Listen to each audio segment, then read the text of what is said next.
Tout a commencé par une remarque suggestive sur sa tenue. On dirait que tu sors d'une boîte de nuit, mais ça me plaît. Et puis les mois passent et les commentaires obscènes continuent, allant jusqu'aux invitations déplacées. Sarah, dont l'identité est protégée, aurait travaillé dans ces conditions pendant 4 ans. L'harceleur présumé est Jacques Boutier, ex-PDG d'Assu 2000, maison mère de l'entreprise pour laquelle travaillait cette Marocaine de 28 ans à Tanger lors des faits présumés. L'harcèlement a commencé en octobre 2020. C'était par des appels téléphoniques, par des messages sur WhatsApp ou des SMS. Et puis, une fois le face-à-face à Panama, en fin mars 2022, là, c'était des propositions directes et un harcèlement, on va dire, face-à-face.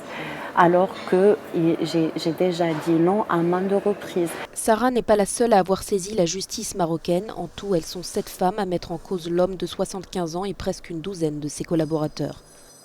Jeudi, une nouvelle audience aurait donné lieu à une confrontation entre des suspects et les plaignantes. Que la justice soit faite pour que nous, on puisse passer à autre chose.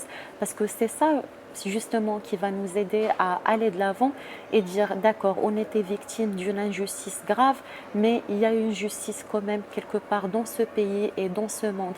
Et en demandant nos droits et en se battant pour nos droits, on peut les avoir, même si ça prend du temps, même si on galère. Mais ça, c'est essentiel pour qu'on puisse aller de l'avant. Et aussi, c'est un message pour d'autres femmes, d'autres filles qui sont victimes d'harcèlement sexuel au travail ou à la maison. Jacques Boutier, l'une des plus grandes fortunes de France, y est incarcéré depuis mai dernier, soupçonné d'être, entre autres, l'auteur de traite d'êtres humains, viol sur mineurs de plus de 15 ans ou encore tentative d'enlèvement.